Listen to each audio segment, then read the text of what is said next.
Everyone, मैं हूं सुजीत शुक्ला। स्वागत करता हूं आप सबका आपके अपने channel UPSC Insights by Sujeet में। अगर आपने चैनल को अभी तक सब्सक्राइब नहीं किया तो प्लीज चैनल को सब्सक्राइब कीजिएगा। अगर आपको रिजल्ट लगते हैं तो प्लीज इन्हें शेयर कीजिएगा। आपका चैनल को सब्सक्राइब करना हमें मोटिवेट करता है कि हम इसी तरीके से आपके लिए क्वालिटी कंटेंट लाते रहे। आज हमें पढ़ना है असाइनमेंट प्रॉब्लम, लेकिन उससे पहले हम बेसिक सॉल्यूशन के ऊपर एक पीवाईक्यू है 2015 का, बहुत अच्छा पीवाईक्यू है, उसको सॉल्व करेंगे। उसके बाद हम असाइनमेंट प्रॉब्लम की ओर बढ़ेंगे। हम लोगों ने जब पहले क्वेश्चन सॉल्व किए थे बेसिक सॉल्यूशन के, वहां पे देखिए आपने निकाला था नंबर ऑफ बेसिक सॉल्यूशन। यहाँ पे जो भी आंसर आता है ना, इसके बाद लिख लो एट मोस्ट। ठीक है, कि इतने बेसिक सॉल्यूशन ज्यादा से ज्यादा आपको मिल सकते हैं। इससे कम मिल सकते हैं, लेकिन इससे ज्यादा मिल सकते क्या? नहीं। तो आपको सिर्फ एक वर्ड यहाँ पे ऐड करना है। क्या वर्ड ऐड करना है? At most. ठीक है, और कुछ भी करना है क्या? जैसे देखिए यहाँ पे भी हमने किया होगा, since both are not multiple of each other. देखिए फिर से यहाँ पे हमने लिखा है नंबर ऑफ बेसिक सॉल्यूशन कितने हैं? 3। फिर उसके पीछे क्या लिख देंगे? एट मोस्ट, यानी ज्यादा से ज्यादा आपको कितने बेसिक सॉल्यूशन मिलेंगे यहाँ पे? 3। उससे कम मिल सकते हैं, लेकिन उससे ज्यादा नहीं मिल सकते। तो ये चीज थोड़ा सा ख्याल रखिएगा। चलिए अब हम देखते हैं हमारा 2015 का क्वेश्चन नंबर 3C। देखिए क्या दिया हुआ है। Consider the following linear programming problem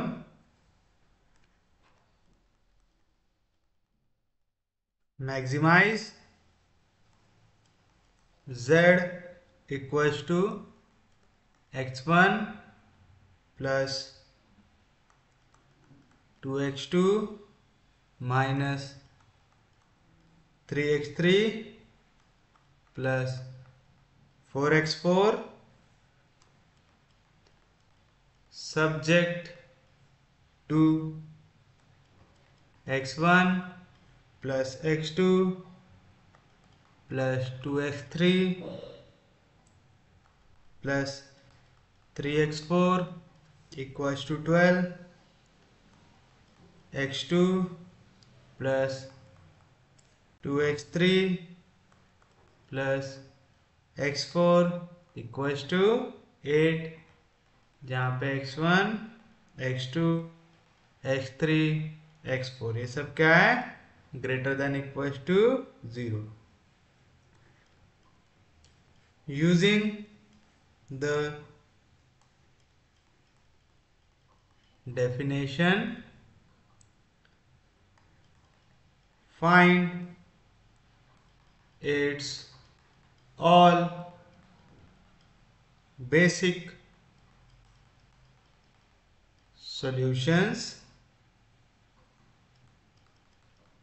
which of these are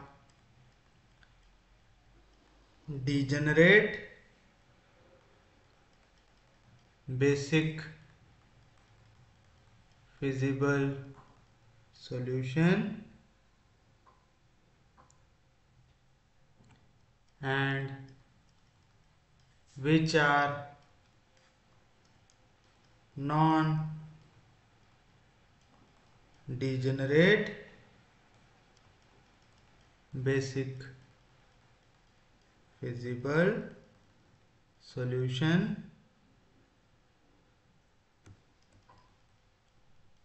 without solving the problem. Show that it has an optimal solution. Which of the basic feasible solution is or are optimal?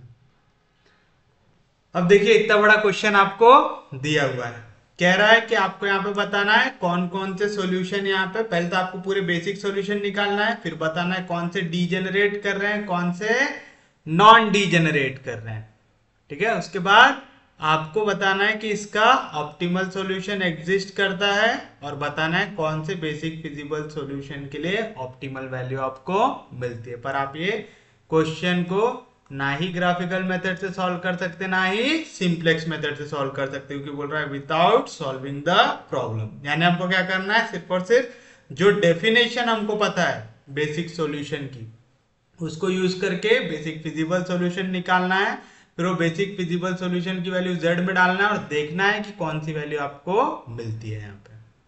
चलिए अब देखते हैं हम सबसे पहले question को किस तरीके से सॉल्व करेंगे। हमारे पास क्वेश्चन दिया हुआ है, हमको यहाँ पे डेफिनेशन यूज करना है। तो हम लोग डेफिनेशन में क्या देखते थे, कितनी इक्वेशन है हमारे पास, 2 इक्वेशन है।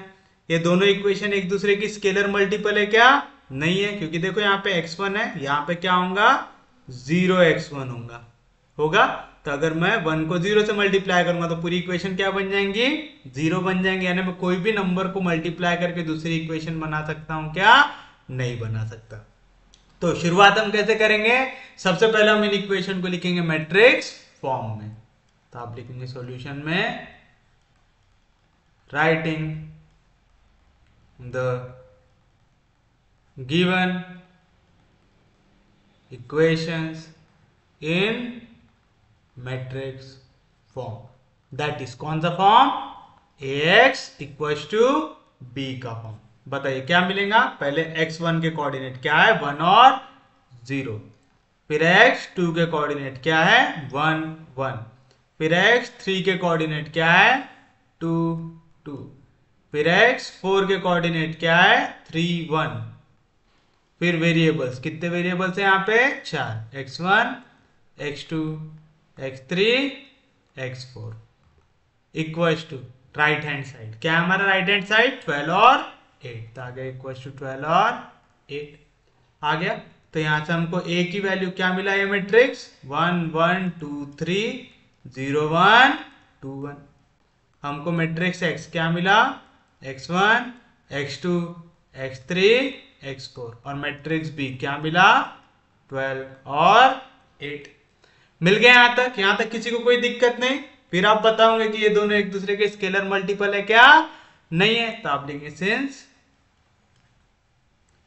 Both rose of matrix A R not scalar multiple of each other, therefore आप बोल सकते रैंक ऑफ ए ले लो चाहे रैंक ऑफ ऑगमेंटेड मैट्रिक्स ले लो, कैसे इक्वल होगा, कौन सी 2 रो है हमारे पास जो स्केलर मल्टीपल नहीं, कितनी रो है 2, तो कितना आएगा हमारे पास आंसर इसका 2। अगर वैसे नहीं देखना है तो ए को देख लो, ये क्या है पाइवट एलिमेंट है, लेफ्ट में कोई एलिमेंट नहीं, नीचे का एलिमेंट 0, ये क्या है पाइवट एलिमेंट, क्यों, लेफ्ट में जो एलिमेंट है 0, नीचे कोई एलिमेंट नहीं है। रैंक ऑफ ए और रैंक ऑफ ऑगमेंटेड क्या रहता, नंबर ऑफ पाइवट एलिमेंट, कितने पाइवट एलिमेंट है यहाँ पे 2, या तो ले सकते नंबर ऑफ नॉन जीरो रो, कितनी नॉन जीरो रो है 2, तो आपको रैंक कितना मिलेगा 2 मिलेगा। तो बताओ ज्यादा से ज्यादा आपके पास कितने बेसिक सॉल्यूशन हो सकते हैं, therefore number of basic solution कैसे निकालते, कितने वेरिएबल है आपके पास 4, इसका कॉम्बिनेशन बनाओ, कितना रैंक है आपके पास, या तो कितने ऐसी इक्वेशन है जो एक दूसरे के स्केलर मल्टीपल नहीं है 2 आएगा। तो NCM कैसे निकालते थे, याद है आप लोगों को, n factorial upon n factorial into n minus m factorial, याद है, तो आएगा 4 factorial upon 2 factorial minus 4 minus 2 factorial. 4 factorial मतलब 4 इंटू 3 इंटू 2 इंटू 1, 2 फैक्टोरियल मतलब 2 इंटू 1, 4 में से 2 गया 2, 2 फैक्टोरियल मतलब 2 इंटू 1। फैक्टोरियल निकालना आता है ना सब लोगों को, क्या करना, अगर आपको n फैक्टोरियल कह रहा है तो आपको क्या करना है, सबसे पहले n को नंबर को लिखना है, फिर उसको 1 से सब्ट्रैक्ट करते जाओ, फिर उसको एक और से सब्ट्रैक्ट करो, तो पहले -1 था फिर हो जाएगा -2, ऐसा करते जाओ जब तक आखिर नंबर क्या ना मल्टीप्लाई हो जाए 1 ना मल्टीप्लाई हो जाए। फिर देखो 2 2 जार 4, 4 4 कैंसिल, तो 3 2 जार कितना आ जाएगा आंसर 6। फिर इसके पीछे आप क्या लिख देंगे एट मोस्ट, मतलब ज्यादा से ज्यादा कितने नंबर ऑफ बेसिक सॉल्यूशन हो सकते हैं हमारे पास? 6 बेसिक सॉल्यूशन हो सकते हैं। तो अपन लिख लेंगे इसको फिर लेट, मैं ए का पहले कॉलम को ले लूंगा अल्फा 1, दूसरे कॉलम को ले लूंगा अल्फा 2, तीसरे कॉलम को ले लूंगा अल्फा 3 और चौथे कॉलम को ले लूंगा अल्फा 4। तो बताओ पहला कॉलम क्या था? 1 0, दूसरा 1 1, तीसरा 2 2, चौथा 3 1 आएगा। ऐसा क्यों लिया? अब हम लोग लेने वाले हैं सब मैट्रिसेस। अब देखो यहाँ पे आपके पास कितने आ रहे थे इक्वेशंस? 2 आ रहे थे। तो अब आप स्क्वायर मैट्रिक्सेस कंसीडर करेंगे कितने? 2 क्रॉस 2 के करते हैं, याद है ना सबको? क्यों कर रहे हैं 2 क्रॉस 2 के? क्योंकि हमारे पास यहाँ पे कितनी इक्वेशन है? 2। हमारे पास कितने वेरिएबल है? 4। तो 4 में से 2 गया, कितना बचेगा? 2। हमको दो इक्वेशंस को, दो वेरिएबल्स को क्या लेना पड़ता है? 0। और जो दो वेरिएबल्स को हम 0 ले रहे हैं उनको हम क्या बोलते हैं? उनको हम बोलते हैं नॉन बेसिक वेरिएबल। तो जिनको हमने 0 नहीं लिया वो क्या होते हैं? Basic variable. याद है इतना बेसिक? यानी हमको दो इक्वेशन लेना है। तो अगर आप दो इक्वेशन लोगे, जैसे मैंने x3 और x4 को ले लिया 0, तो x3 पूरी वाली रो का से मल्टीप्लाई होंगी 0 से, x4 वाली पूरी रो का से मल्टीप्लाई होंगी 0 से। तो मेरे को कितने क्रॉस कितने का मैट्रिक्स मिलेगा? 2 क्रॉस 2 का। तो आप लिखेंगे कंसिडर सब matrix of A of order 2 cross 2। पहला क्या लेंगे? b1 में लेता हूं अल्फा 1 अल्फा 2 ले लो। तो अल्फा 1 क्या है? 1 0, अल्फा 2 क्या है? 1 1। फिर मैं ले लूंगा b2 पहले अल्फा 1 के कॉम्बिनेशन बनाओ, ठीक है? अल्फा 1 पहले आया, उसके साथ अल्फा 2, फिर अल्फा 1 के साथ आएगा अल्फा 3। तो क्या मिलेगा? 1 0 2 2। फिर आप बनाएंगे b3, यानी अल्फा 1 का कॉम्बिनेशन अल्फा 4 के साथ। तो क्या बनेगा? 1 0 3 1। फिर बनाओगे b4। अब देखो अल्फा 1 2 के साथ भी आ गया, अल्फा 1 3 के साथ भी आ गया, अल्फा 1 4 के साथ भी आ गया, यानी अल्फा 1 का काम समाप्त। तो अल्फा 1 अल्फा 2 अल्फा 3 अल्फा 4। तो अल्फा 1 के साथ आया, 2 के साथ आया, 3 के साथ आया, 4 के साथ आया, आ गया। तो इसका काम हो गया। अब 2 और 3 साथ में आएंगे, तो अल्फा 2 अल्फा 3 क्या बनेगा? Alpha 2 alpha 3 1 1 2 2। फिर बनेगा b5। अब क्या बनेगा? अल्फा 2 आ गया अल्फा 3 के साथ आया, उसके बाद अब अल्फा 2 किसके साथ आएगा? अल्फा 4 के साथ। तो आ गया अल्फा 2 अल्फा 4। तो आ जाएगा 1 1 3 1। फिर आप निकालेंगे b6 क्या लेंगे? अब देखो अल्फा 2 भी आ गया, 3 के साथ भी 4 के साथ भी। अब किसकी बारी है? 3 की। तो अल्फा 3 आएगा अल्फा 4 के साथ। तो बन गए 6 कॉम्बिनेशन। आपने क्या बोला था? ज्यादा से ज्यादा कितने बेसिक सॉल्यूशन बना सकते हैं? 6। तो यहाँ पे कितने सब मैट्रिक्सेस मिलना चाहिए आपको? 6। तो लिखिए अल्फा 3 2 2 अल्फा 4 3 1 आ गया। अब इनमें से किन के लिए बेसिक सॉल्यूशन एग्जिस्ट करेगा वो कैसे निकाल देते हम? इनके डिटर्मिनेंट निकाल के। जिसका डिटर्मिनेंट की वैल्यू 0 नहीं आई उसके लिए बेसिक सॉल्यूशन एग्जिस्ट करेगा। तो चलिए निकालते हैं डिटर्मिनेंट ऑफ b1। क्या आ जाएगा? डिटर्मिनेंट ऑफ 1 0 1 1 1 1 जार 1 माइनस 0 1 जार 0 नॉट इक्वल टू 0। यहाँ पे डिटर्मिनेंट की वैल्यू 0 नहीं है। डिटर्मिनेंट ऑफ b2 देखो क्या आएगा? 1 0 2 2। 1 0 2 2 2 1 जार 2 माइनस 0 इंटू 2 0। 2 में से 0 गया 2। ये भी वैल्यू 0 नहीं है। डिटर्मिनेंट ऑफ b3 क्या है? 1 0 3 1 1 0 3 1 1 1 जार 1 माइनस 3 0 जार 0। इसका भी डिटर्मिनेंट 0 नहीं है। डिटर्मिनेंट ऑफ b4 क्या है? 1 1 2 2 2 1 जार 2 माइनस 2 1 जार 2। 2 में से 2 गया 0। इसका डिटर्मिनेंट 0 आ गया। तो इसके लिए आपका बेसिक सॉल्यूशन एग्जिस्ट करेगा क्या? नहीं करेगा। फिर आप निकालेंगे डिटर्मिनेंट ऑफ b5। तो डिटर्मिनेंट निकालो b5 का 1 1 3 1 तो 1 1 जार 1 माइनस 3 1 जार 3, 1 में से 3 गया -2, 0 आया क्या? नहीं आया। डिटर्मिनेंट ऑफ बी 6, 2 2 3 1, 2 1 जार 2 माइनस 3 2 जार 6, 2 में से 6 गया, कितना आएगा? -4, जो 0 नहीं है। यहां पे किसका डिटर्मिनेंट 0 आया? डिटर्मिनेंट ऑफ B4 क्या आ गया? 0। तो उसके लिए आपका वैल्यू एग्जिस्ट नहीं करेगा, तो आप लिखेंगे since determinant of B4 is equal to 0, therefore the basic solution does not exist। तो उसके लिए बेसिक सॉल्यूशन एग्जिस्ट नहीं करता। एंड डिटर्मिनेंट ऑफ B1 भी 0 नहीं है, डिटर्मिनेंट ऑफ B2 भी 0 नहीं है, डिटर्मिनेंट ऑफ B3 भी 0 नहीं है, डिटर्मिनेंट ऑफ B5 भी 0 नहीं है, डिटर्मिनेंट ऑफ B6 भी 0 नहीं है। Therefore these are linearly independent। ये कैसे हैं? linearly independent है, hence basic solution इनके लिए क्या करेगा? एग्जिस्ट करेगा। समझा? तो अगर डिटर्मिनेंट 0 आ गया तो उसके लिए बेसिक सॉल्यूशन एग्जिस्ट करता नहीं है, तब आप B4 के लिए सॉल्व करेंगे क्या क्वेश्चन को? नहीं, क्योंकि इसका डिटर्मिनेंट आ गया है 0। तो यानी अब हमारे पास कितने सॉल्यूशन बचे? 5 करके हमने यहां पे लिखा एट मोस्ट। ये एट मोस्ट क्यों लिख रहे समझ रहा है? क्योंकि ज्यादा से ज्यादा इतने आंसर मिल सकते हैं। अब इनमें से अगर किसी का डिटर्मिनेंट 0 हो गया तब इसके लिए आंसर एग्जिस्ट करेगा क्या? नहीं। तब हमारे पास कितने सॉल्यूशन बचे?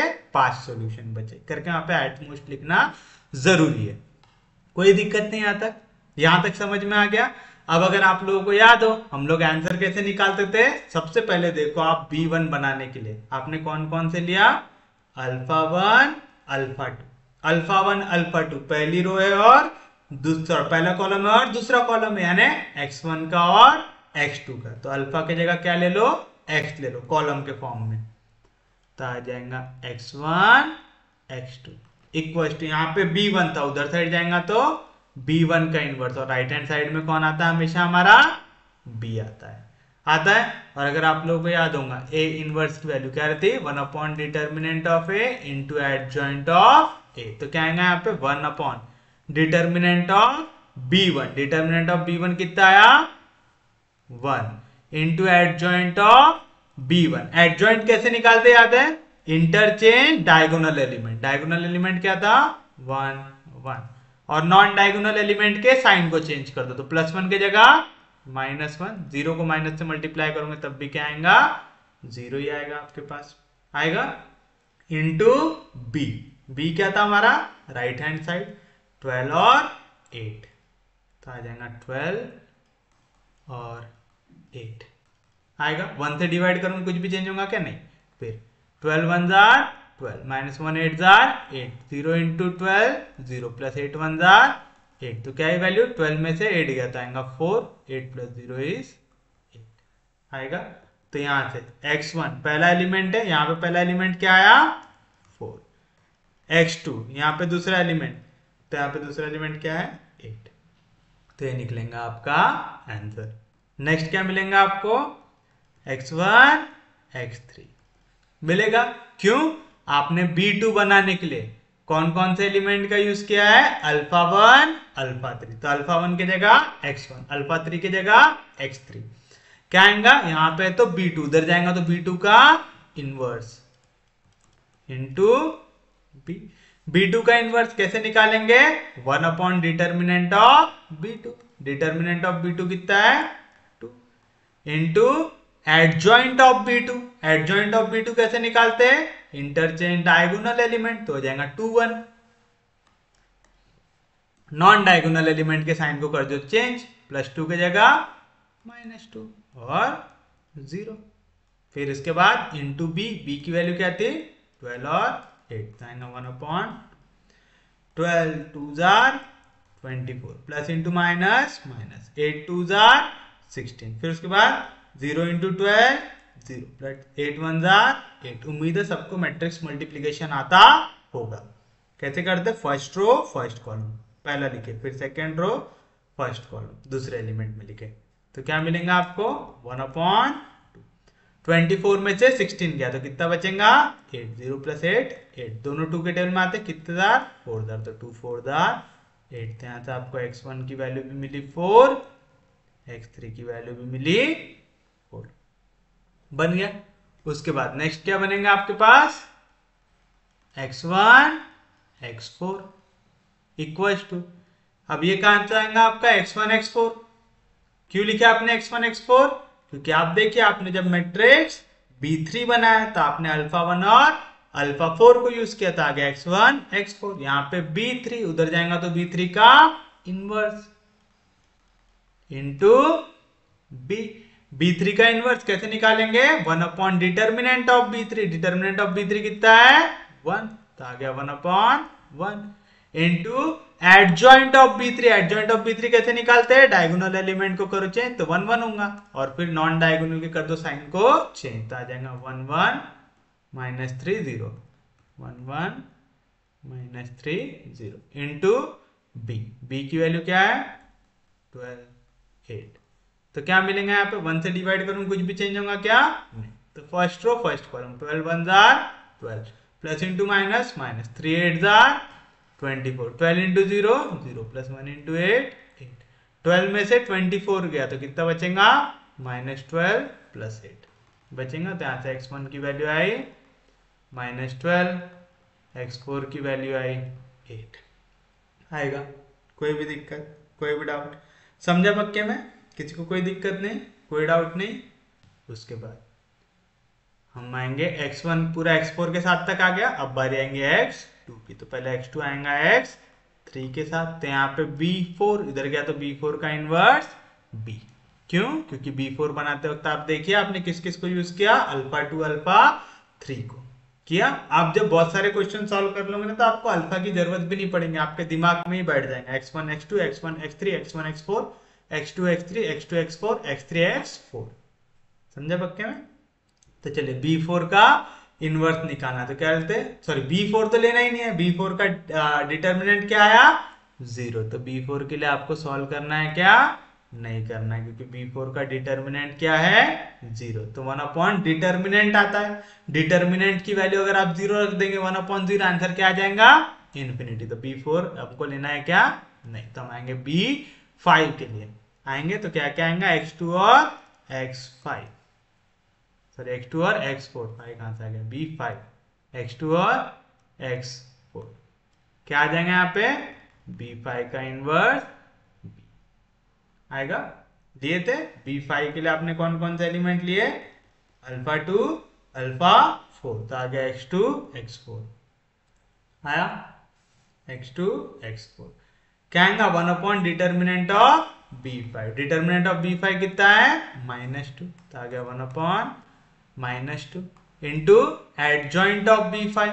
एडजॉइंट ऑफ B5 कैसे निकालेंगे, डायगोनल एलिमेंट को कर दो स्विच और नॉन डायगोनल के साइन को कर दो चेंज, तो आएगा 1 1 -3 -1 1 1 -3 -1 इंटू B है 12 और 8, तो आएगा 1 -2 फर्स्ट रो फर्स्ट कॉलम 12 1 जार 12 -3 8 जार 24, फिर -12 इंटू 1 -12 प्लस 8 1 जार 8 आएगा, तो आएगा 1/-2। 12 में से 24 गया तो आएगा -12 -12 प्लस 4 कितना बचेगा -4 आएगा। -2 को अंदर लेके जाओ तो 2 6 जार 12 2 2 जार 4, देयरफॉर x2 की वैल्यू कितनी आ गई 6, x4 की वैल्यू कितनी आ गई, समझे पक्के -2 के अंदर तो माइनस माइनस कैंसिल हो गया, 2 6 जार 12 2 2 जार 4। अब बची हमारे पास एक वैल्यू जो है B6, तो क्या आएगा x3 x4 equal to B6 inverse B आएगा। कोई भी दिक्कत कोई भी डाउट, B6 बनाने के लिए क्या क्या यूज किया अल्फा 3 और अल्फा 4 किए, कोई भी दिक्कत कोई भी डाउट यहां तक, तो बताइए क्या मिलेगा आपको B6 इनवर्स क्या आएगा 1 upon determinant of B6, determinant of B6 कितना है -4, 1 अपॉन डिटर्मिनेंट ऑफ B6 का इनवर्स, B6 का इनवर्स कैसे निकालोगे, चेंज करो एलिमेंट को, पहले था 2 1 अब हो जाएगा 1 2, नॉन डायगोनल एलिमेंट के साइन को कर दो चेंज, तो यहां पे हो जाएगा -3 -2, उसके बाद बी है 12 और 8, तो बताइए क्या मिलेगा 1 अपॉन -4 इंटू 12 1 जार 12 -3 8 जार 24, यहाँ पे 12 2 जार 24 प्लस 8 2 जार 16 आएगा, कोई दिक्कत नहीं, कोई डाउट नहीं। तो क्या मिलेगा आपको 1 अपॉन -4, 12 में से 24 गया तो कितना बचेगा -12 -16 सॉरी -24 प्लस 16 कितना आ जाएगा -8, दोनों के दोनों 4 के टेल में आते, 4 3 जार 12 4 2 जार 8, तो देयरफॉर x3 की वैल्यू आई 3, x4 की वैल्यू आई, तो चलिए आपको पूरे के पूरे बेसिक सॉल्यूशन यहाँ पे मिल गया, तो आप लिखेंगे therefore the basic solutions are, बताइए कौन कौन से बेसिक सॉल्यूशन है यहाँ पे, हम दो तरीके से आंसर लिख देते, पहले लिख देते बेसिक वेरिएबल्स की वैल्यू और दूसरा नॉन बेसिक वेरिएबल्स की वैल्यू। पहला क्या आएगा आपके पास, पहली वैल्यू आपका बेसिक है x1 x2, x1 है 4 x2 है 8, x1 4 x2 8, तब हमारे पास x3 0 रहा होगा x4 0 रहा होगा, कोई भी दिक्कत कोई भी डाउट,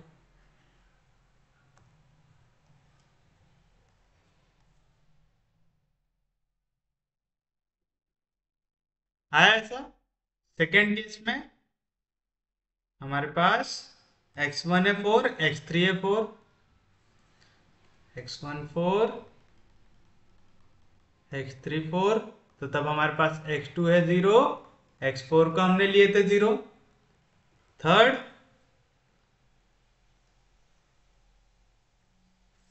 -12 8 -12 x4 है 8, तब x2 हमारा 0 लिए थे हमने और x3 0 लिए थे, तब हमको मिला ये। फोर्थ तो हमारा x2 6 x4 2,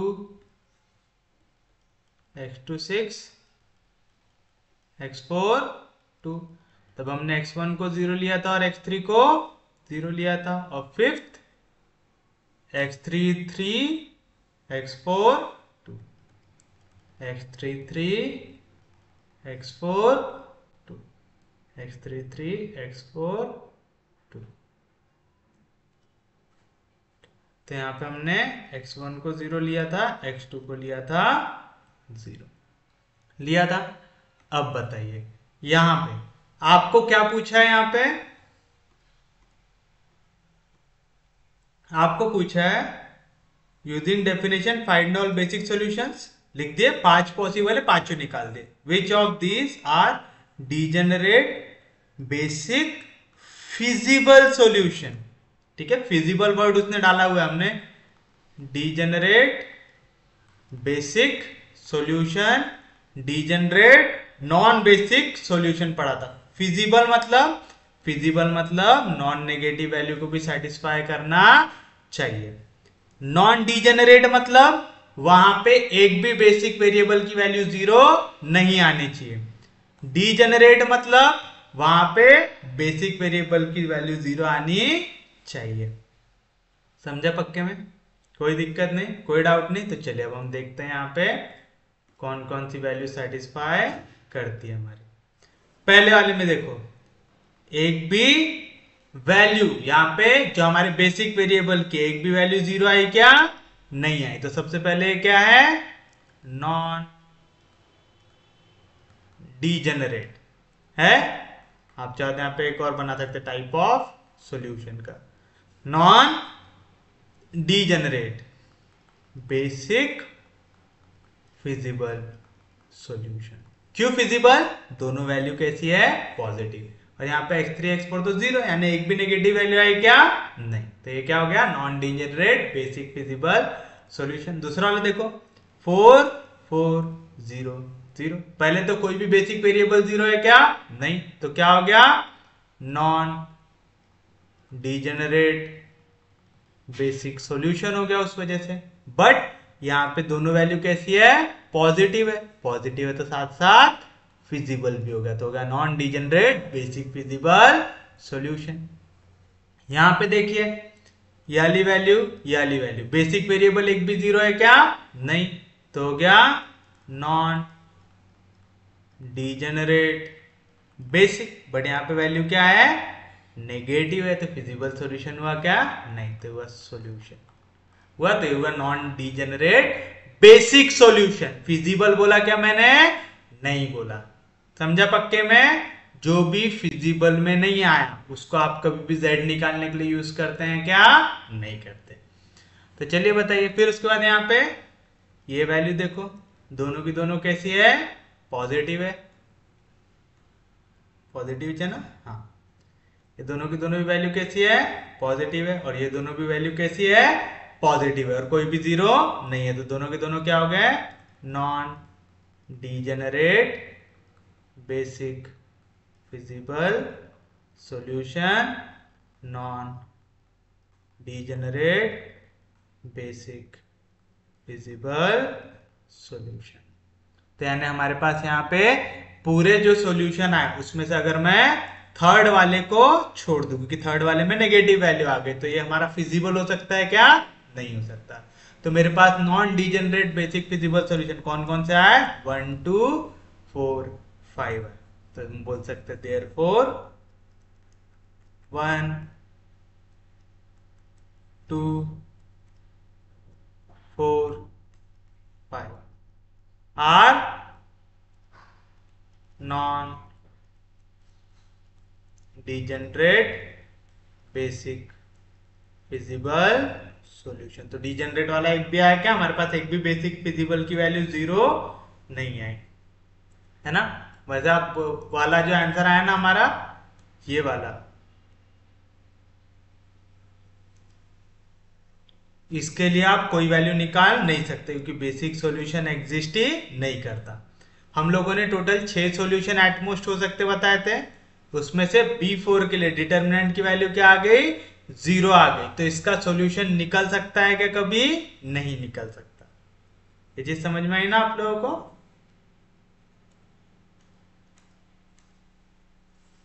समझे पक्के में? कोई दिक्कत नहीं, कोई डाउट नहीं? तो ये हुए आपके पास non degenerate basic feasible solution. तो आप ये 4 पॉइंट यूज करके आपकी मैक्सिमम वैल्यू निकाल सकते हैं। तो कौन कौन से पॉइंट हुए यहाँ पे? पहला पॉइंट हो गया आपके पास x1 की वैल्यू 4, x2 की वैल्यू 8। पहले z की वैल्यू और टेबल बना देते हैं पहले अपन। पॉइंट और z की वैल्यू। z क्या था हमारे पास? z था ये।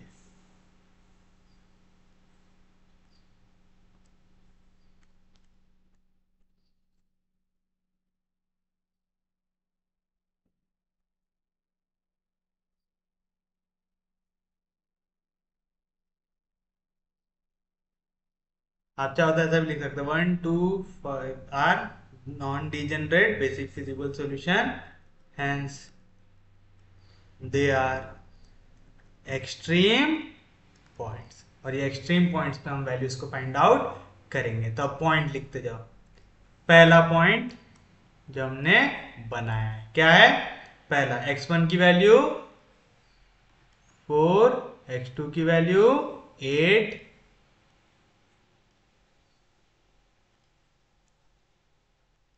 ऐसा लिख दो x1 की वैल्यू 4, x2 की वैल्यू 8, x3 0 x4 0 ऐसा लिखूं, बहुत ज्यादा जगह लगेंगे, डायरेक्ट ऐसा लिख देता हूँ। x1 की वैल्यू 4, x2 की वैल्यू 8, x3 0 x4 0। तो बताओ z की वैल्यू क्या आएंगी, x1 यानी 4 प्लस 2 इंटू x2, 8 2 जार 16, फिर बाकी पूरे 0। तो 16 प्लस 4 कितना आ गया, 20। सेकेंड पॉइंट देखो, x1 की वैल्यू 4, x3 की वैल्यू 4, बाकी पूरे 0। तो आ जाएगा 4 0 4 0। तो बताओ z की वैल्यू उस केस में क्या आएंगी, x1 यानी 4 प्लस 0 इंटू 2 हो जाएगा 0, माइनस 4 3 जार 12 प्लस 0। तो कितनी I value, -8 I. Third extreme point क्या निकालता मैंने, थर्ड वाले को लेना है क्या, नहीं, क्योंकि यहाँ पे नेगेटिव वैल्यू आ गई। तो फिजिबल है क्या, नहीं, सिर्फ नॉन डिजेनरेट बेसिक सॉल्यूशन है, फिजिबल नहीं है। फिजिबल नहीं है तो आप उसको ले सकते क्या, नहीं ले सकते। फिर क्या है, x2 6 x4 x2 6 x4 2 आएगा। z की वैल्यू क्या आएंगी, x1 यानी 0 plus 2 into x2, 6 2 jar 12 minus 3 into 0 0 plus 4 2 jar 8, 8 plus 2 कितना, 8 प्लस 12 कितना आया, 20। फोर्थ क्या है, x3 3 x4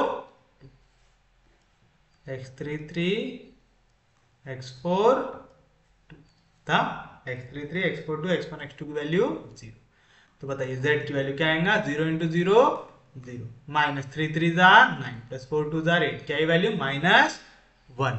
तो z की मैक्सिमम वैल्यू कहां कहां पे आ रही है, दो जगह पे आ रही है। तो आप लिखेंगे therefore z has maximum value 20 at points, कौन कौन सा, 4 8 0 0 and 0 6 0 2, that is the optimal solution is क्या आया, x1 की वैल्यू 4, x2 की वैल्यू 8, x3 की वैल्यू 0, x4 की value 0 and maximum z equals to 20 and x1 की वैल्यू 0, x2 की वैल्यू 6, x3 की वैल्यू 0, x4 की वैल्यू 2 एंड मैक्सिमम z 20। तो ये दो सॉल्यूशन आपके पास आए। तो ये रहेगा आपके लिए आपका फाइनल आंसर। उम्मीद है समझा होगा, कोई दिक्कत नहीं, कोई डाउट नहीं। तो इसी के साथ हमारा बेसिक सॉल्यूशन वाला पार्ट होता है समाप्त। अब हम बढ़ते हैं हमारे नेक्स्ट टॉपिक की ओर, जो है असाइनमेंट प्रॉब्लम।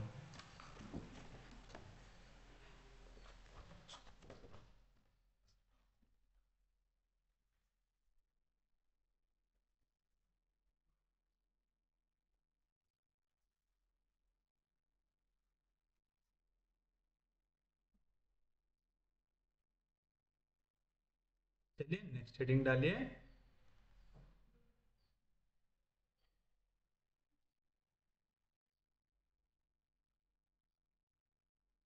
Assignment problem. पहली तो चीज मैं उसको डायरेक्ट आपको क्वेश्चन से पढ़ाना शुरू करूंगा। एक चीज आपको याद रखना है, असाइनमेंट प्रॉब्लम सॉल्व करने के लिए हम लोग हमेशा स्क्वायर मैट्रिक्स बनाने की कोशिश करते हैं। याद रखना, हमेशा असाइनमेंट प्रॉब्लम के लिए आपको क्या चाहिए, स्क्वायर मैट्रिक्स चाहिए। क्या कहना चाहता हूं, ये आपको क्वेश्चन में समझ में आएगा। देखिए क्या दिया हुआ है, find the minimum assignment cost, जहां पे आपके पास है मशीन और आपके पास है जॉब। मशीन है M1 M2 M3 M4, job है J1 J2 J3 J4।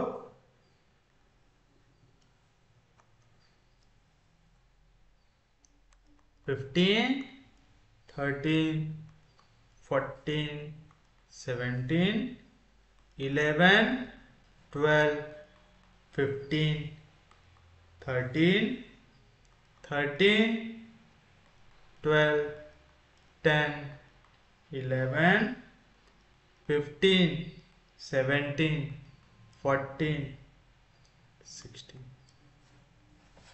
देखिए ऐसा क्वेश्चन आपको दिया हुआ है। यहां पे आपके पास कितनी मशीन है? 4। कितने जॉब है? 4। ये हमेशा इक्वल होना चाहिए। तो देखो यहाँ पे कितनी रो बने? 1 2 3 4, 4 रोज बने और 1 2 3 4 कॉलम बने। ये हमेशा n क्रॉस n का ही मैट्रिक्स बनना चाहिए। जैसे यहाँ पे 4 जॉब है तो 4 मशीन होनी चाहिए। 4 लोग है तो 4 मशीन, 5 लोग है तो 5 मशीन, कि हर एक को मैं कुछ ना कुछ काम दे सकूं। ये क्यों बता रहा हूं आपको? क्योंकि अगर कहीं पे नहीं रहा तो हम लोग एक डमी रो या डमी कॉलम 0 डाल के इंट्रोड्यूस करते हैं। वो आगे जाके पढ़ेंगे, बट आपको पहले चीज क्या याद रखना है? जितने रोज उतने कॉलम होने चाहिए। सबसे पहला काम आप करेंगे search for minimum element in each row and subtract that element from all other elements of that row। of that row बोल सकते हैं तो of that corresponding row बोल सकते हैं।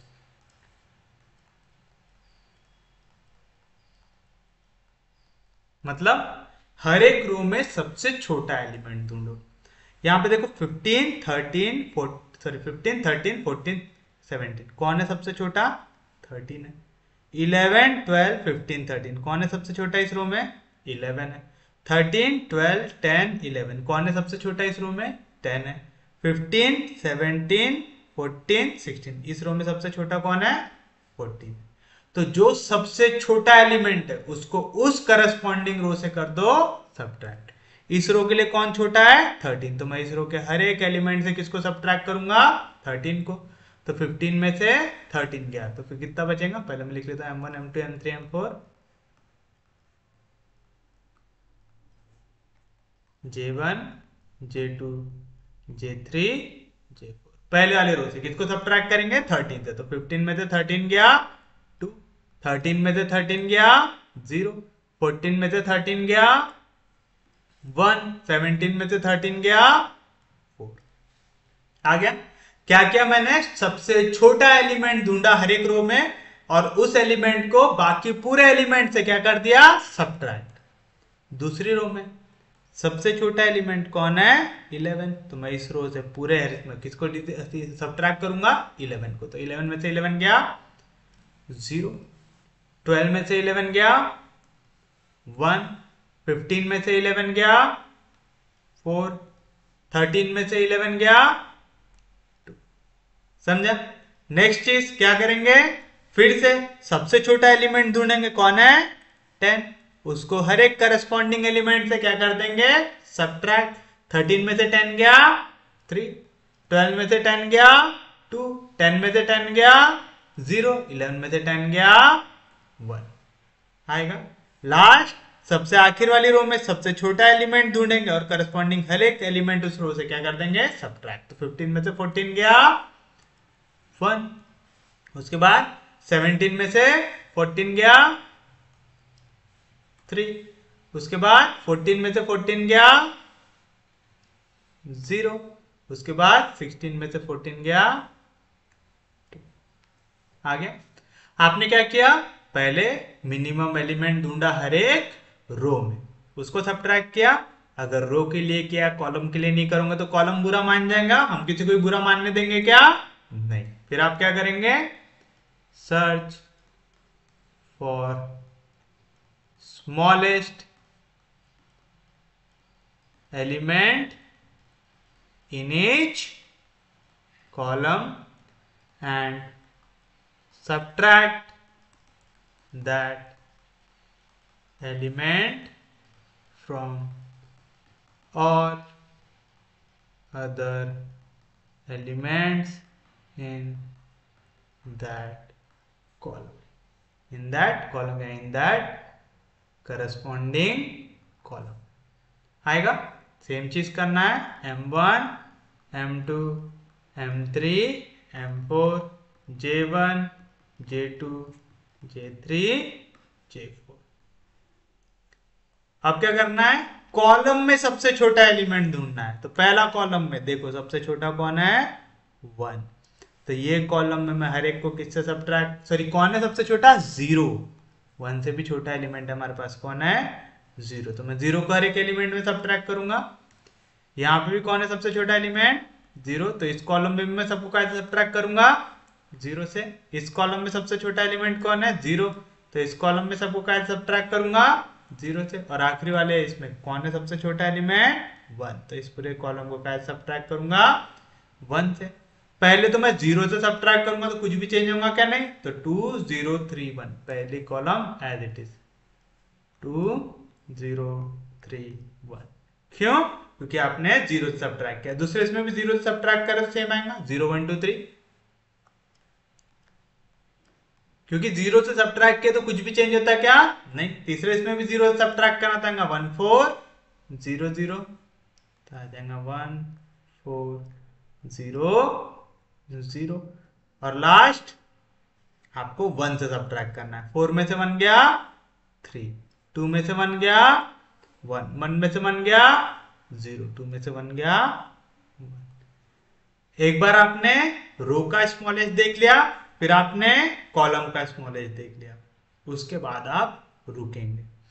रुकने के बाद आप देखो यहाँ पे जो मैट्रिक्स बन रहा है कौन से ऑर्डर का है, ऑर्डर 4 का है। तब आप देखेंगे यहाँ पे जितने 0 बने वो पूरे 0 को कवर करने के लिए आपको कितनी हॉरिजॉन्टल या वर्टिकल लाइन ड्रॉ करना पड़ रहा है। आपको minimum number of line draw करना है। कैसे ड्रॉ करना है, मिनिमम नंबर ऑफ लाइन। अब देखिए मैं सबसे पहले देखूंगा रो में सबसे ज्यादा कितने 0 है, 2 सबसे ज्यादा 0 है। तो मैंने पहले ये रो को कर दिया कवर, आगे दोनों के दोनों 0 कवर हो गए। उसके बाद देखो रो में एक एक रो है। अब मैं चाहे सीधी लाइन डालू यहाँ पे कॉलम डालू, चाहे रो पे लाइन डालू, हर एक 0 कवर हो जा रहा है। जैसे देखो यहाँ पे एक लाइन डाल दू, यहाँ पे एक लाइन डाल दू, यहाँ पे एक लाइन डाल दू, तो देखो टोटल 4 लाइन पे पूरे 0 कवर हो जा रहे हैं। या तो फिर अगर मैं ऐसी लाइन भी डाल दूं 1 2, अब मैं एक आड़ी डालू चाहे खड़ी डालू, सब में मेरे कितने इसमें लाइन मिनिमम लाइन लग रही मेरे को 4, है ना। 4 से कम लाइन में मैं पूरे 0 को कवर कर पा रहा हूं क्या, नहीं कर पा रहा हूं। तो आप लिखेंगे मिनिमम। याद रखना वाली लाइन इंपॉर्टेंट है, याले क्वेश्चन में वाली लाइन इंपॉर्टेंट नहीं है, लेकिन आगे क्वेश्चंस में जहां पे डायरेक्ट आंसर नहीं आता वहां पे बहुत ज्यादा इंपॉर्टेंट होती है। Minimum number of lines required to cover all zeros कितनी है हमारे पास, 4 है। और यही क्या है हमारा order of matrix. Order of matrix कितना है, 4 क्रॉस 4 का मैट्रिक्स है। तो यही है equal to order of matrix, that is 4। कई सारी बुक्स में यहां पे दिया रहता है equal to number of jobs equal to number of machines, जो है 4, है ना। 4 मशीनें दी हुई थी आपको और 4 जॉब यहाँ पे दिए हुए थे। तो नंबर ऑफ लाइन रिक्वायर्ड ये इक्वल आ रही है ऑर्डर ऑफ मैट्रिक्स से, यानी जितने जॉब दी जितनी मशीन दी हुई है सबसे इक्वल आ रहा है। तो आपको जो सॉल्यूशन मिला है वो क्या है आपके लिए, ऑप्टिमल है। तो therefore this is optimal solution. कौन सा सॉल्यूशन है ये, ऑप्टिमल सॉल्यूशन है।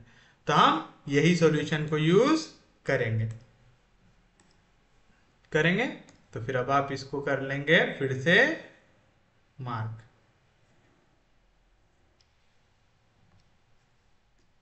याद रखना पेंसिल से हल्की सी लाइन ड्रॉ करना वहां पे कि आपको दिखे, आपका कोई एलिमेंट कटा कुटा हुआ ना दिखे, एलिमेंट गलत नहीं होना चाहिए अपना, ठीक है। तो जैसे हमने यहाँ पे क्या किया था, ऐसी कुछ तो भी लाइंस को ड्रॉ किए हुए थे, मेरे को भी नहीं याद अपन ने कैसे किए थे, मैंने एक अंदाज वाली लाइन ड्रॉ कर दी। याद रखना हमेशा आप पेंसिल से ड्रॉ करेंगे लाइन, और वो भी फेंट, एकदम गाड़ी गुड़ी मत करके रखना, ठीक है। अब हम करेंगे यहाँ पे असाइन जॉब सबको। अब असाइन कैसे करते हैं, सबसे पहले आप सिंगल जीरो ढूंढोगे रो। बताओ ये रो में सिर्फ और सिर्फ ये जीरो है और कोई है क्या, नहीं, तो आप उस रो को कर दोगे असाइन। और अगर उस कॉलम में कोई भी जीरो दिखे तो उसको कर देंगे क्रॉस। यहाँ पे और कोई जीरो दिख रहा है क्या, नहीं। दूसरी रो में बढ़ो, दूसरी रो में ये एक लौता जीरो दिख रहा है तो इसको कर दो असाइन। यहाँ पे करस्पॉन्डिंग कॉलम में कोई भी जीरो दिख रहा है क्या, नहीं दिखते रहता तो हम उसको कर देते क्रॉस। यहाँ पे देखो ये वाली रो में आपको कितने जीरो दिख रहे हैं, 2 जीरो दिख रहे हैं, तो मैं इसको असाइन कर सकता हूं क्या, नहीं, तो मेरे को उसको क्या करना पड़ेगा, स्किप करना पड़ेगा। तो मैंने उसको स्किप कर दिया। फिर मैं देखूंगा अगले वाले इसमें, यहाँ पे हमको सिंगल जीरो दिख रहा है तो हमने इसको सिंगल जीरो को कर दिया असाइन, और उसके करस्पॉन्डिंग कॉलम में अगर मेरे को कोई भी जीरो दिखेगा तो मैं उसको क्या कर दूंगा, क्रॉस कर दूंगा। इसको जैसे ही क्रॉस कर दिया तो यहाँ पे सिंगल जीरो बचा, तो ये कर दूंगा मैं इसको असाइन। तो असाइनमेंट करना समझा आप लोगों को, कैसे असाइन करना पड़ता है, आपको सर्च करना पड़ता है सिंगल जीरो करना पड़ता है। तो आप चाहो तो मैं आपको थियोरी में लिखा भी देता हूं, search for single zero in each row for single zero assign इस तरीके से, and cross all zeros in corresponding column and repeat same for columns। ठीक है, तो ये प्रोसीजर फिर आपको रिपीट करते हुए जाना है। मतलब सबसे पहले आप ढूंढोगे आपको सिंगल जीरो कौन सी रो में दिख रहा है, जिस भी रो में सिंगल जीरो दिखे वहां पे आप क्या कर दोगे, जॉब को कर दोगे असाइन। एक बार आपने जॉब को असाइन कर दिया, जैसे मैंने रो में जॉब को असाइन किया, तो मैं कॉलम में अगर मेरे को कोई भी जीरो दिखेगा तो उसको काट दूंगा।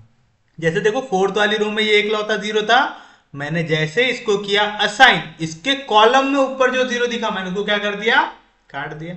अगर मेरे को रो में नहीं मिलता फिर मैं कहां पे जाता, कॉलम्स में जाता। तो बताइए आपने क्या क्या असाइनमेंट किया है यहाँ पे। तो आप लिखेंगे देयरफॉर जॉब 1 मैंने असाइन किया हूं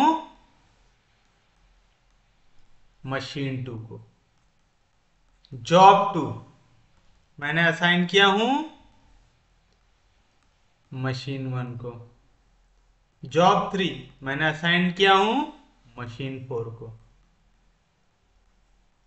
और जॉब 4 मैंने असाइन किया हूं मशीन 3 को। आर द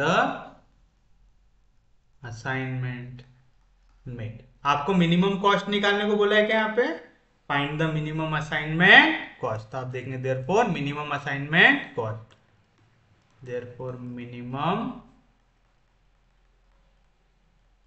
असाइनमेंट कॉस्ट क्या आएगा, जॉब 1 मशीन 2, ओरिजिनल क्वेश्चन में जाओ, जॉब 1 मशीन 2 कितना था 13,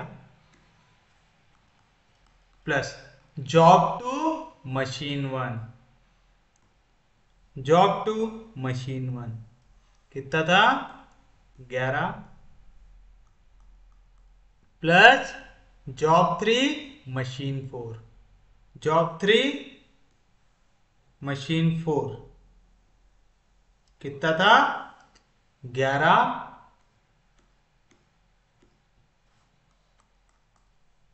जॉब 4 मशीन 3, जॉब 4 मशीन 3 कितना था 14।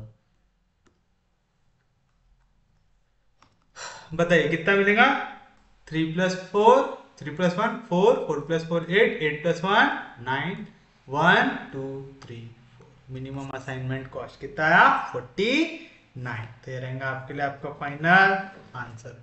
उम्मीद है समझा होगा, कोई दिक्कत नहीं, कोई डाउट नहीं, यहाँ तक सबको समझा, पक्के में समझा। जिनको नहीं समझा वो देखिए आपका नेक्स्ट क्वेश्चन।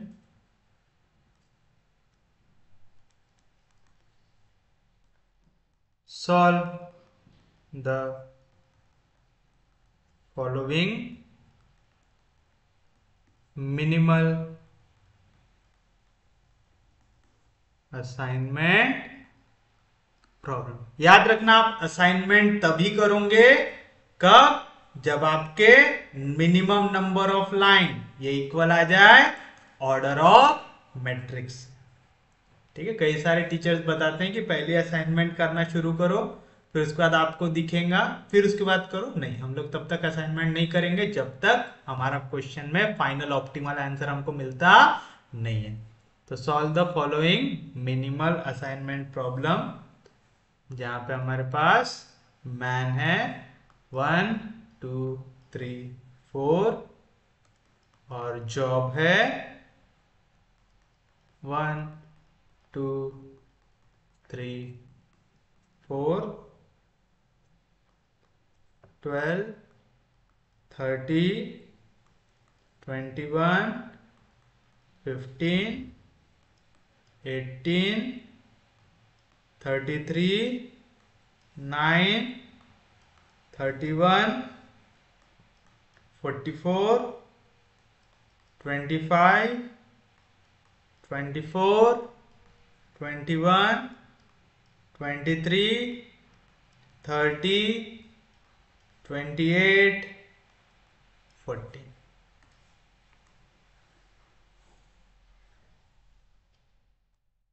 कुछ इस तरीके का आपको टेबल दिया हुआ। फिर से बताइए कितनी रो है यहाँ पे 4, कितने कॉलम है 4, यानी आपको समझ में आ गया आपको कितनी मिनिमम नंबर ऑफ लाइन लगेंगी 4 लगेगी। सबसे पहला काम क्या रहता, सर्च करो minimum element in each row. Solution में आएगा search for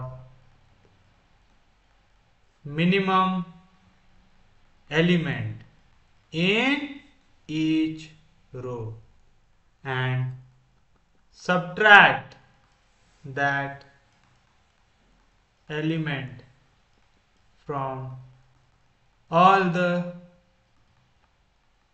elements of that corresponding row। क्या करना है, सबसे पहले मिनिमम एलिमेंट ढूंढना है हर एक रो के लिए। पहले रो के लिए सबसे छोटा एलिमेंट कौन है 50, सबसे सब्ट्रैक्ट कर दूंगा। दूसरी रो के लिए सबसे छोटा एलिमेंट 9, पूरी रो से सब्ट्रैक्ट करेंगे।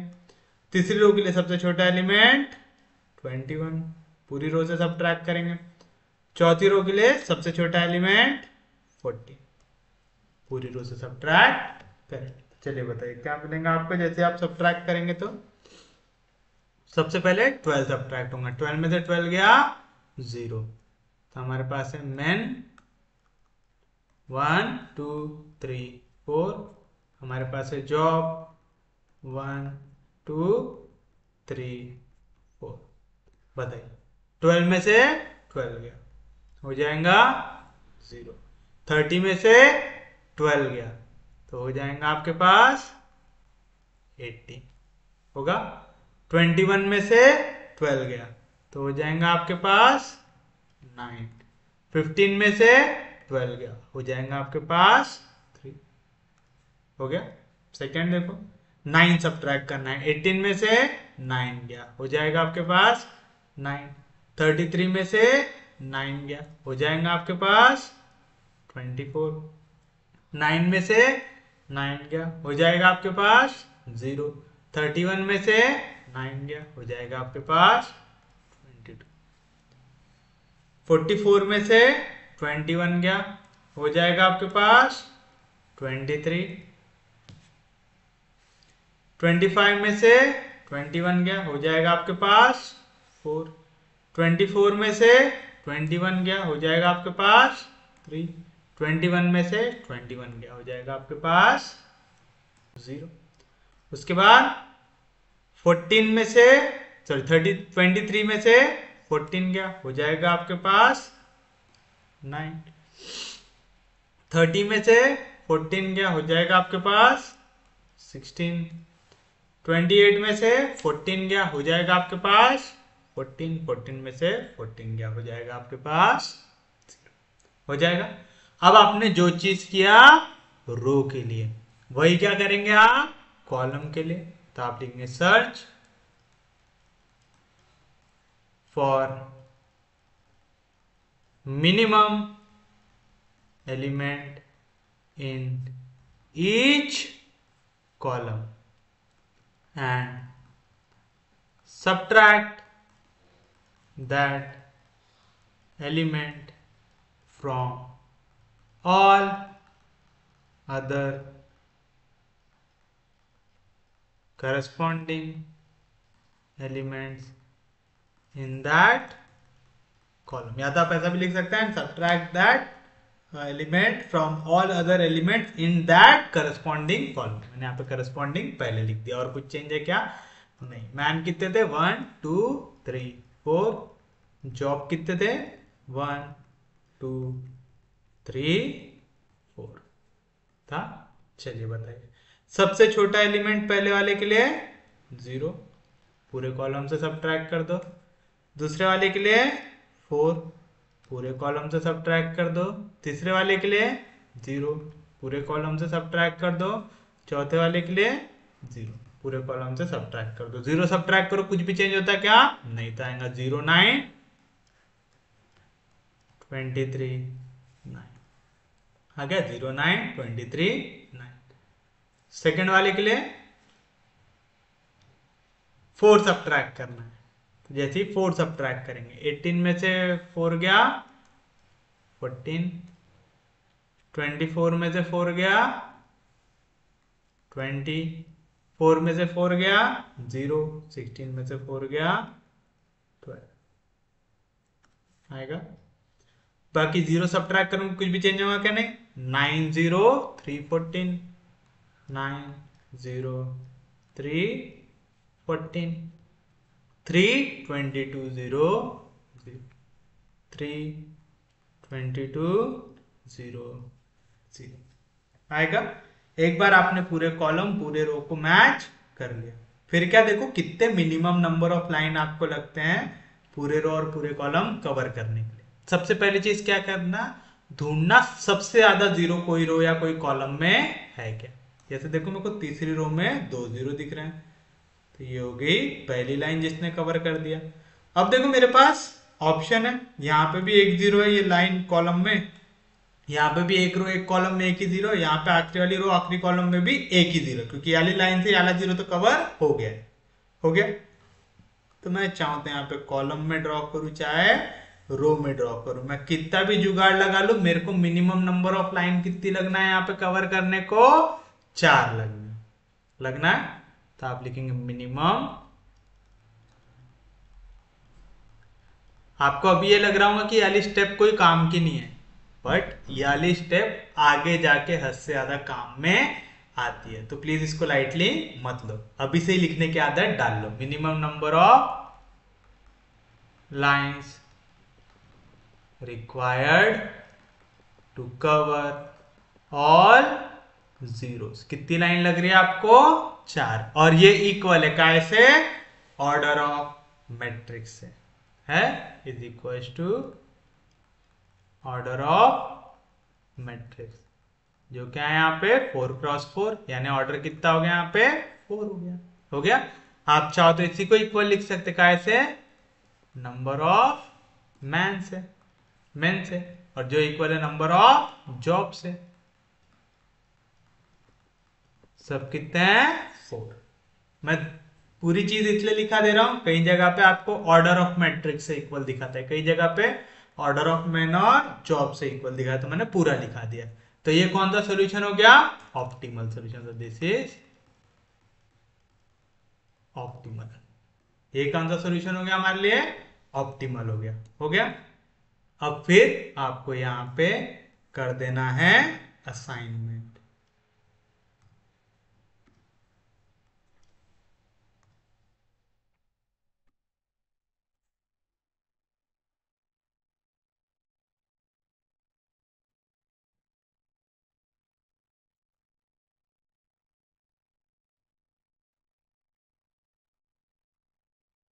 असाइनमेंट करते कैसे करते याद है क्या ना? Search for single zero in each row. Assign इस तरीके से करते हैं, to single zero and cross all the zeros in corresponding column. करेंगे सिंगल जीरो सर्च करेंगे हर एक रो में, उस कॉलम में अगर कोई भी जीरो आया तो हम उसको क्या कर देंगे, क्रॉस करेंगे। Repeat this procedure for all rows and columns. यानी जब आप कॉलम में सर्च करोगे तो रो के एलिमेंट को काटते जाओगे। उनके भी क्वेश्चन आएंगे, अभी टेंशन मत लो। तो सबसे पहले यहाँ पे देखो, इस रो में सिर्फ और सिर्फ ये जीरो है तो मैंने इसको कर दिया असाइन। अगर कोई भी यहाँ पे करस्पॉन्डिंग कॉलम में होता तो मैं उसको काट के क्या कर देता, जीरो। सेकेंड रो में देखो ये इकलौता जीरो है इस रो में, तो इसको कर दिया मैंने असाइन। तीसरे इसमें देखो यहाँ पे दो जीरो है तो मैं उसको असाइन कर सकता क्या, नहीं कर सकता, तो वो भी लिख दो। Skip row having more than one zero. यहां पे क्या लिखा हूं अच्छे से लिख देता हूं, skip row having more than one zero. तो यहाँ पे मोर देन वन जीरो है तो इसको हमने कर दिया स्किप। अगली रो में हम इस रो में सिर्फ और सिर्फ ये जीरो है तो इसको मैंने कर दिया असाइन। जैसे इसको असाइन किया इसके ऊपर वाला क्या हो गया, क्रॉस हो गया। क्यों, जिस भी रो में असाइन किया उसके करस्पॉन्डिंग कॉलम के एलिमेंट को मेरे को क्या करना है, क्रॉस करना है। ये जैसे ही जीरो क्रॉस हो गया मतलब यहाँ पे असाइनमेंट हो सकता है क्या, नहीं। तो ये रो में अब कितने जीरो बचे, ये क्रॉस होने के बाद सिर्फ और सिर्फ एक, तो इसको कर दो असाइन। हो गया, तो ये हो गया आपके लिए असाइनमेंट प्रॉब्लम। तो देयरफॉर क्या असाइनमेंट दिया आपने, जॉब वन आपने असाइन किया मैन वन को, जॉब टू आपने असाइन किया मैन थ्री को, जॉब थ्री आपने असाइन किया मैन टू को, और जॉब फोर आपने असाइन किया मैन फोर को। Are the assignment made. आ जाएगा तो बताओ। Therefore minimum assignment cost. याद रखना हम हमेशा इस तरीके से असाइन करते हैं कि कॉस्ट मिनिमाइज हो जाए, प्रॉफिट मैक्सिमाइज हो जाए। ये सब चीजें आपको समझे करके मैंने पूरा पहले सिंप्लेक्स मेथड वगैरह सब पढ़ाया हूं, क्वेश्चन कैसे बनाते हैं ये सब पढ़ाया हूं, किन चीजों को मिनिमाइज करते हैं, है ना। आप लोगों को अगर कुछ भी काम करना है तो आप कम से कम टाइम में करना चाहेंगे, कम से कम कॉस्ट में करना चाहेंगे, पैसे ज्यादा से ज्यादा कमाना चाहेंगे तो प्रॉफिट ज्यादा से ज्यादा करना चाहेंगे, लॉस कम से कम करना चाहेंगे। तो बताइए क्या किया आपने, पहले वाले को पहला काम असाइन किया, पहले वाले को पहला काम असाइन किया। क्या था कॉस्ट 12 प्लस दूसरे वाले जॉब आपने तीसरे मैन को दिया, दूसरा वाला जॉब हमने तीसरे मैन को दिया, कितना था कॉस्ट 9। फिर उसके बाद तीसरा वाला जॉब हमने दूसरे मैन को दिया, तीसरा वाला जॉब दूसरे मैन को दिया, कितना है 25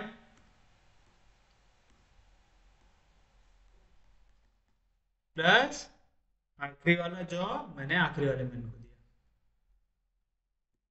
आखिरी वाला जॉब आखिरी मैन को दिया, कितना है कॉस्ट 14। तो बताइए कितना आ जाएगा। 9 + 5 14, 14 + 2 16, 16 + 4 20, तो 2, 2 + 1 3, 3 + 2 5, 5 + 1 6। तो मिनिमम असाइनमेंट कॉस्ट कितना है आपके पास, 60 है। तो ये रहेगा आपका फाइनल आंसर। उम्मीद है समझा होंगे। कोई भी दिक्कत, कोई भी डाउट, पक्के में समझा। और ये है ना, आप ऐसा लिखने के बजाय ना ऐसा भी लिख सकते हो। आप चाहो तो मैन और जॉब ऐसा भी लिख सकते हो कि मैन था, जॉब पहले लिखते थे अपन, जॉब और मैन ऐसा लिखते थे।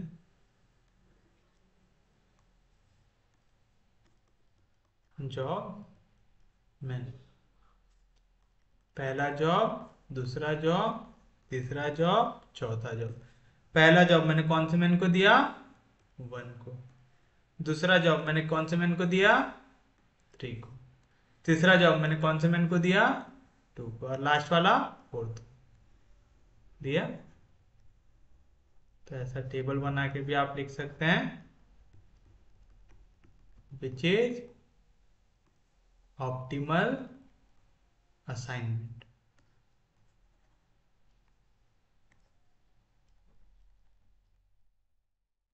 समझा। तो आपके टीचर ने या तो ऐसा आपको टेबल बना के सिखाया होगा या तो ऐसा बताया होगा।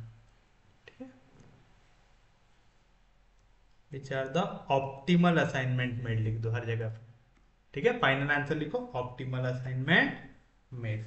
अभी जिस टाइप का क्वेश्चन हम लोगों ने सॉल्व किया उसी से मिलता जुलता ये एक क्वेश्चन है। यह है आपके लिए होमवर्क। आप लोग बताइए आपका इसका आंसर क्या आता है। यहाँ पे मेरा आंसर आया है, जॉब 1 देंगे मशीन 2 को, जॉब 2 देंगे मशीन 4 को, जॉब 3 देंगे मशीन 1 और जॉब 4 को देंगे मशीन 3। और आंसर आना चाहिए 49। ठीक है, देखिए आपका ये आंसर आता है कि नहीं आता है। हम लोग बढ़ते हैं हमारे अगले क्वेश्चन की ओर, जो है find the minimum assignment cost. जहां पे आपके पास मेन है और उनके लिए टास्क है।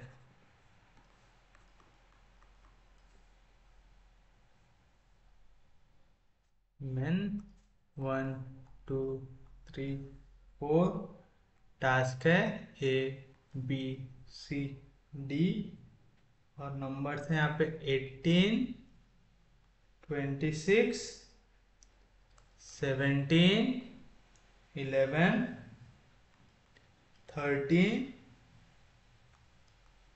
28 14 26 38 19 18 15 19 26 24 है शायद ना।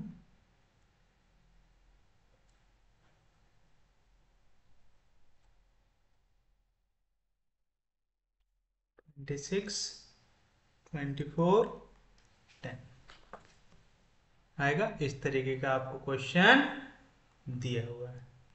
दिया हुआ है, आपको बोल रहा है find minimum assignment cost. Method change होंगी क्या, नहीं। सॉल्यूशन फर्स्ट स्टेप हमेशा क्या रहती है, सबसे रो में सबसे छोटा एलिमेंट ढूंढो। तो आप लिखेंगे search for smallest element in each row and subtract this element from all other elements of that corresponding row। तो ढूंढिए पहले वाले रो में सबसे छोटा एलिमेंट 11, सबसे सब्ट्रैक्ट कर दीजिए। दूसरे वाले रो में सबसे छोटा एलिमेंट 13, पूरी रो में सब्ट्रैक्ट कर दीजिए। तीसरी वाली रो में सबसे छोटा एलिमेंट 15, पूरी रो में सब्ट्रैक्ट कर दीजिए। चौथी वाली रो में सबसे छोटा एलिमेंट 10, पूरी रो में सब्ट्रैक्ट कर दीजिए। तो बताइए क्या बनेगा आपके पास? मेन है 1 2 3 4 और टास्क था शायद, है ना? टास्क है ABCD।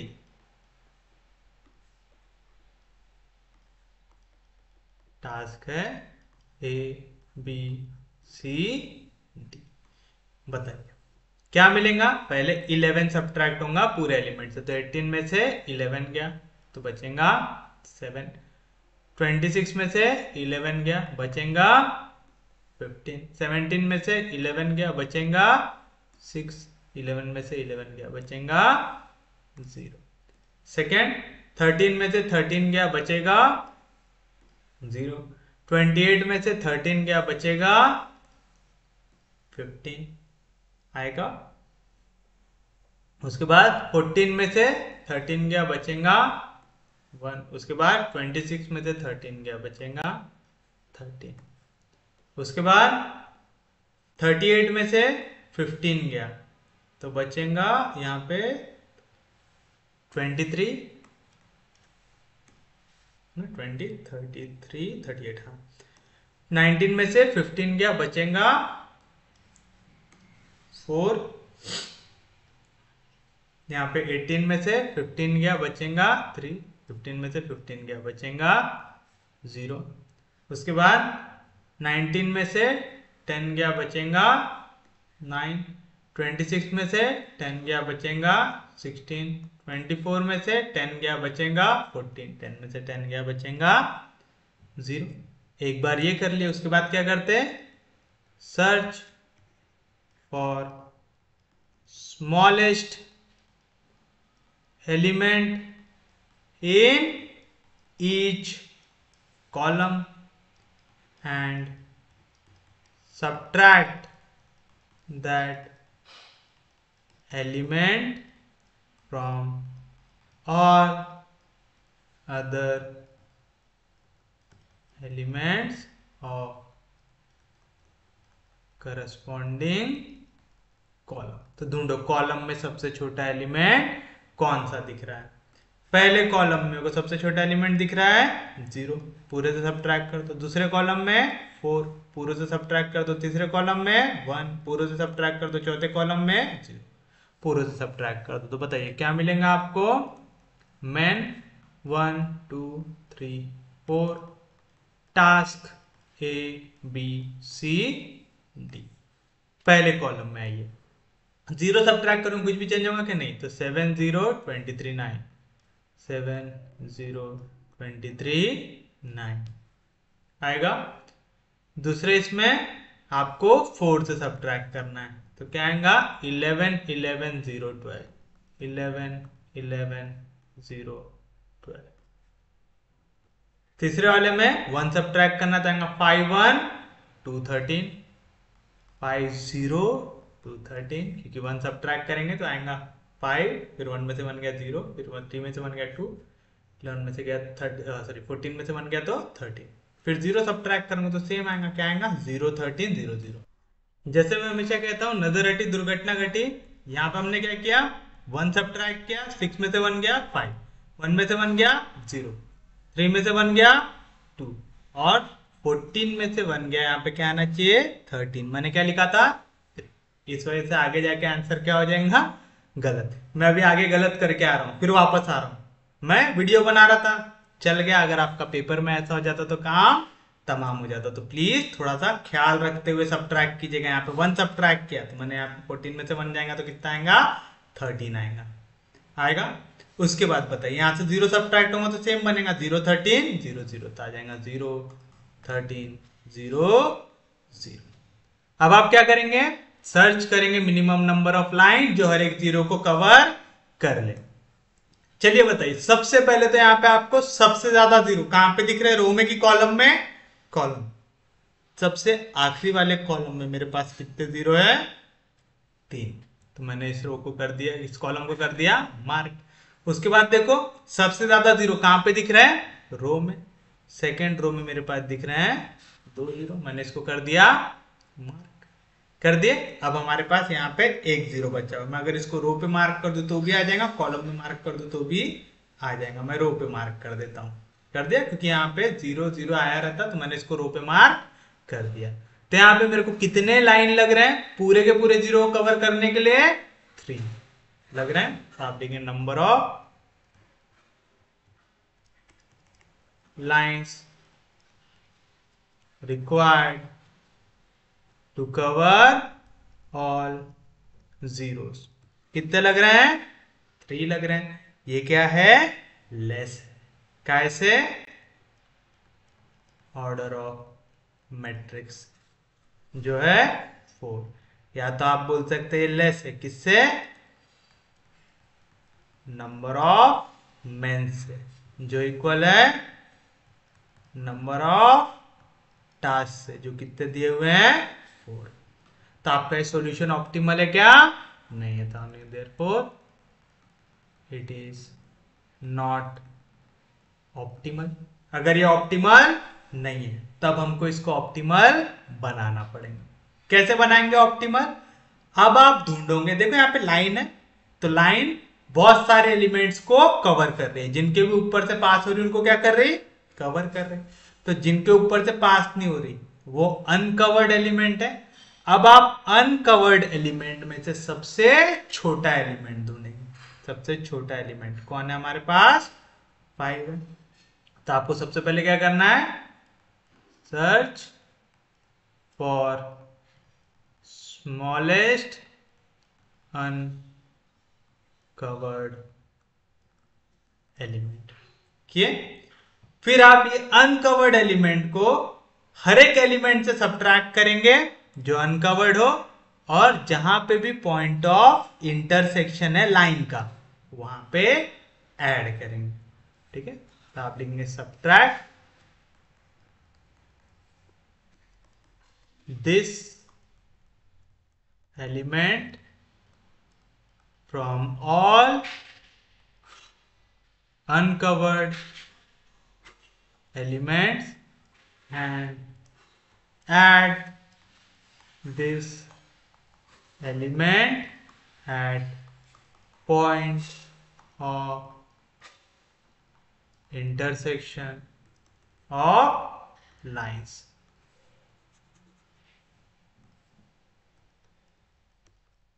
That cover all zeros. ठीक है, तो क्या करना है आपको? सबसे छोटा अनकवर्ड एलिमेंट ढूंढना है। उस सबसे छोटे अनकवर्ड एलिमेंट को सब एलिमेंट से सब्ट्रैक्ट कर देना है जो अनकवर्ड है उनके साथ। तो देखिए हमको क्या मिलेगा यहां पे, हम बना लेंगे मेन और task A B C D। बताइए 7 अनकवर्ड है क्या? हाँ, तो 7 से सब्ट्रैक्ट होगा 5, 7 में से 5 गया 2। 11 अनकवर्ड है क्या? हाँ, तो 11 में से 5 सब्ट्रैक्ट होगा, कितना बचेगा? 6। 5 अनकवर्ड है क्या? हाँ, तो 5 में से 5 सब्ट्रैक्ट होगा, कितना बचेगा? 0। 9 अनकवर्ड है क्या? हाँ, तो 9 में से 5 सब्ट्रैक्ट होगा, क्या बचेगा? 4। 12 अनकवर्ड है क्या? हाँ, 12 में से 5 सब्ट्रैक्ट होगा, कितना बचेगा? 7। यहाँ पे 13 अनकवर्ड है क्या? हाँ, 13 में से 5 सब्ट्रैक्ट होगा, कितना बचेगा? 8 आएगा। और क्या बताया था? जहां पे भी इंटरसेक्शन होता है वहां पे क्या करना पड़ता है? ऐड करना पड़ता है। तो 15 प्लस 3 कितना हो जाएगा?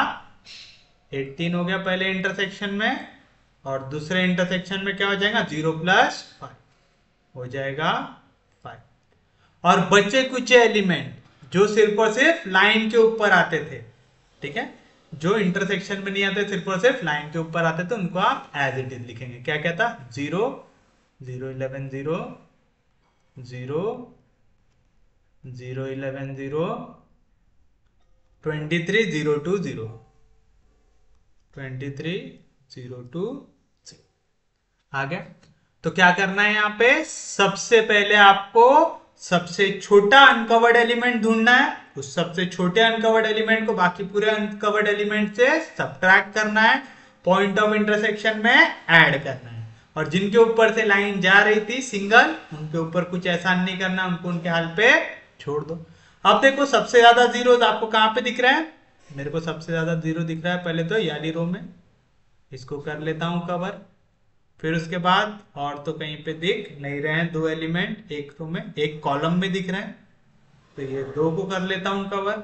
उसके बाद अब हमारे पास एक जीरो और बचा हुआ है इधर, उसको कर लेता हूं कवर, एक जीरो यहाँ पे, इसको कर लेता हूं कवर। तो कितनी लाइन लग रही है मेरे को पूरे एलिमेंट कवर करने को, 4। कितना है ऑर्डर, 4, यानी अब मेरा सॉल्यूशन ऑप्टिमल आ जाएगा। तो आप देंगे मिनिमम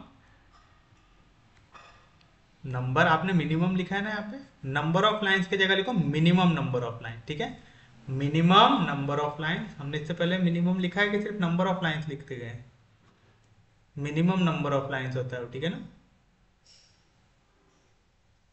हाँ मिनिमम लिखा है बरोबर। तो आएगा मिनिमम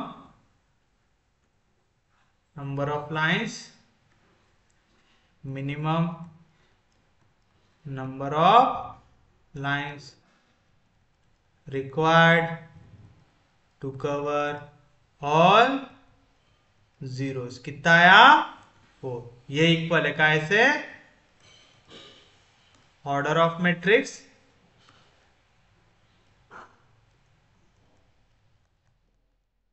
या तो नंबर ऑफ मैन जो इक्वल है नंबर ऑफ टास्क से जो कितने दिए हुए हैं 4, आ गया, इक्वल टू 4। ये लिखा हुआ है number of man equal to number of task equal to 4, और ब्रैकेट को कर दिया हूं मैंने क्लोज, समझा। तो ये दोनों इक्वल है, तो ये क्या हो गया, ऑप्टिमल हो गया, देयरफॉर इट इज ऑप्टिमल। अगर ये ऑप्टिमल है अब क्या कर दो, इसमें असाइनमेंट कर दो, तो लीजिए इनको,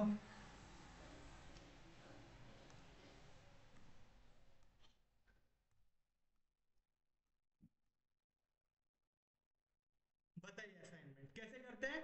सबसे पहले आप ढूंढो सिंगल एलिमेंट जो रो में प्रेजेंट हो, पहले थ्योरी भी लिखा दूं,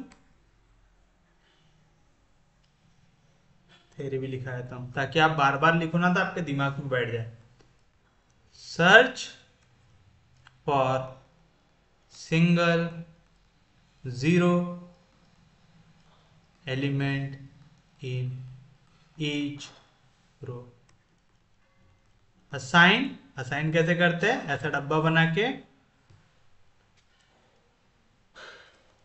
single zero element and cross all the zero elements in its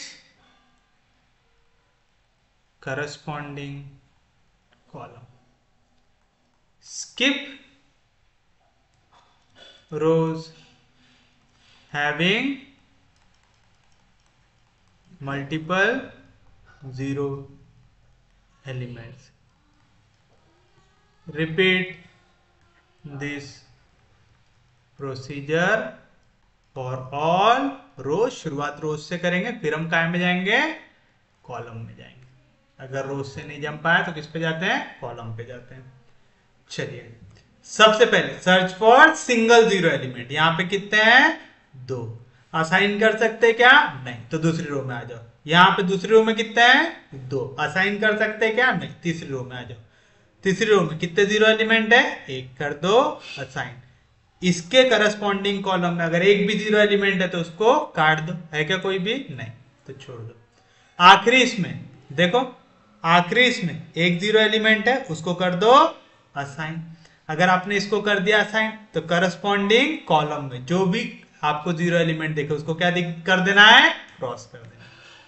हो गया, कोई भी दिक्कत, कोई भी डाउट, पूरी रो निपट गई। अब आते हैं हम हमारे कॉलम में। पहले कॉलम में कोई भी जीरो एलिमेंट दिख रहा है क्या आपको, हाँ जी, ये एक जीरो एलिमेंट दिख रहा है। अगर आप इसको असाइन कर रहे हो तो करस्पॉन्डिंग रो के एलिमेंट को कर दो क्रॉस कर दिए। पहले रो से शुरुआत करना है फिर कॉलम पे जाना। कर दिए? कोई भी दिक्कत, कोई भी डाउट? तो अब चलिए यहाँ पे दूसरे कॉलम में असाइंड है, तीसरे कॉलम में ये एलिमेंट है, इसको कर दो असाइन, बाकी को कर दो क्रॉस। ऑलरेडी क्रॉस है, हो गया असाइनमेंट। कोई भी दिक्कत, कोई भी डाउट? कर दिए? तो आपके पास क्या असाइनमेंट हुआ? देयरफॉर टास्क थे आपके पास, मेन थे, टास्क थे ए बी सी। तो ए टास्क आपने दिया मैन 3 को, बी टास्क आपने दिया मैन 1 को, सी टास्क आपने दिया मैन 2 को, और डी टास्क आपने दिया man is the optimal assignment. तो बताइए कितना आएगा cost? Therefore minimum assignment cost, minimum assignment cost. Task A man 3, task A man 3 कितना है? 17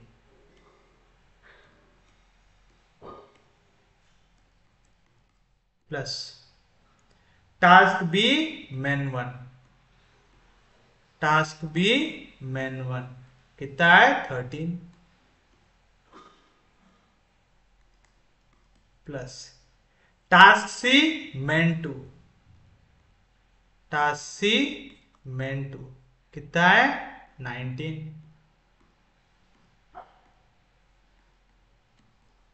task D man 4, task D man 4 कितना है? 10।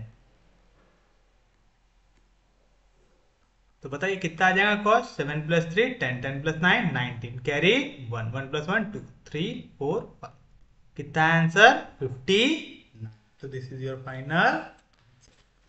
उम्मीद है आपको इतना असाइनमेंट प्रॉब्लम समझ में आया होगा।